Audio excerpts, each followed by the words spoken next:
level thing. But what's wrong with the left? I mean, I think that it is one, it's that it has been targeted, right? And so people with good class politics get eliminated. And people, leaders who start out without having real clear class politics and develop them get eliminated, right? You've got, Fred Hampton, Martin Luther King, and the red baiting of intellectuals doesn't have to end dramatically in assassination. But that kind of process of just, the kind of red baiting in academia, this is particularly close to my heart because my father was red baited out of academia. And though he's very, well known, he's 90 years old and still with us, but no longer writing and speaking. He's talking, not no longer doing public speaking. But he was driven out of academia at first by conservatives, but then often by liberals, and that made life rough. So there's repression, and then at the same time that there's repression, there's the project of co-optation that's being funded by the foundations, and they are, and also the kind of federal block grant programs, which turns organizers into administrators of housing programs, of social welfare programs. Organizing and agitation becomes advocacy, quote unquote, and there are jobs for the leadership class. So that co-optation and professionalization process helps confuse people further. And so there's a stripping away of any kind of class politics, and into the vacuum comes, ever more rarefied forms of diversity ideology and this kind of, therapeutic sensibility that you have to guard against harm, that you have to, include, sacrifice everything on the altar of sort of like the most vulnerable among us. Not that the most vulnerable among us don't actually need protection, they do, but it's like when it becomes a kind of fetish. You saw this in the example of I think it was the 2018 DSA convention, where there's the viral clip of someone gets up and says, "Please don't clap." Actually, a student at John Jay, we have a fantastic master's program in the economics program where I am a professor.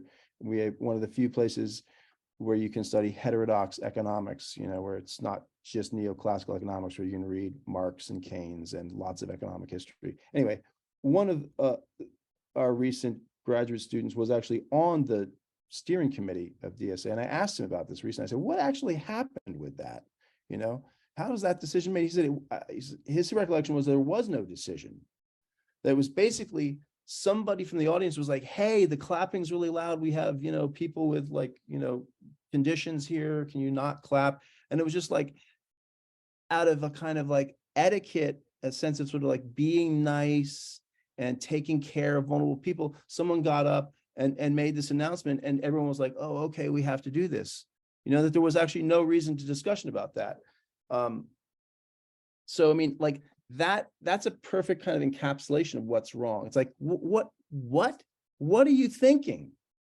You want to take state power, and then you want to totally transform economic relations, and you don't want people to hoot and holler and clap and yell at the political convention? How does that add up? It's insane, right?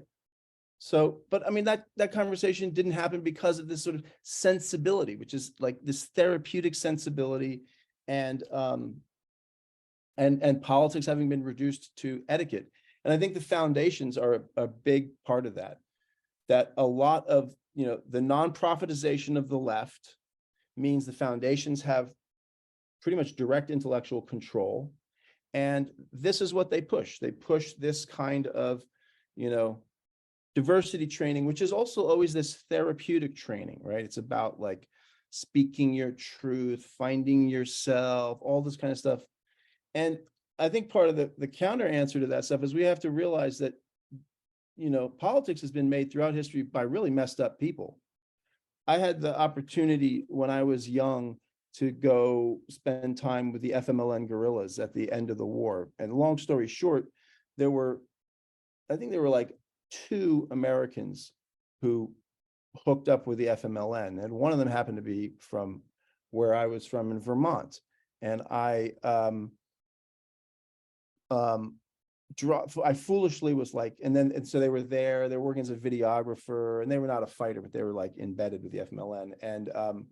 And then there's the offensive, and the FMLN take the capital, San Salvador, in 1989. They hold it for like 2 weeks, and then they're forced back in the mountains. And then in 93, the war concludes, and the family friend we knew was alive, but had disappeared during the offensive and had gone into the mountains with the guerrillas.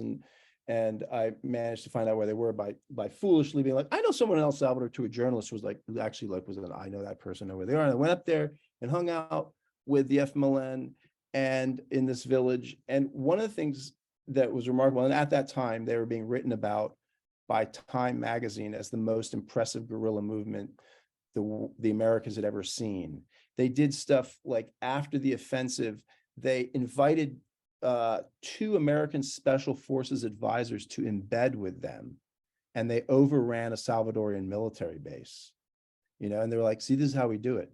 And this was like to get to the Americans and say, look, well, you're not going to beat us, but we're ready to negotiate. Like, this is the kind of stuff they did. They were really top notch. But you hang out there, and it was like, they weren't like, the people weren't fundamentally different. I mean, they were just like regular people. Good people, honest, humble people, and egomaniacs, dishonest, self-involved egomaniacs. It's just the same human material you have everywhere. And it's like, somehow they did it. And it wasn't by making sure that everybody had healed and done the work and was a nice person before they got down to politics. They got down to politics despite the fact that there were, that their movements were full of the same psychological problems that our movements are. So I don't know what we do with that, but I guess we got to turn away from the self a little bit, and we got to, develop a kind of, group sensibility. And it's like, and learn the part of etiquette and manners that has been forgotten by this therapeuticization, which is a type of politicized, politics as etiquette, which is like, to not share your feelings all the time, to like keep it to yourself, and think about the larger group and just sort of like the greater good, and just carry on. So, I mean, I'm like I said, I'm not answering it specifically like the pathologies or failures of this or that group, but so I'm speaking to your question in a broader cultural sense.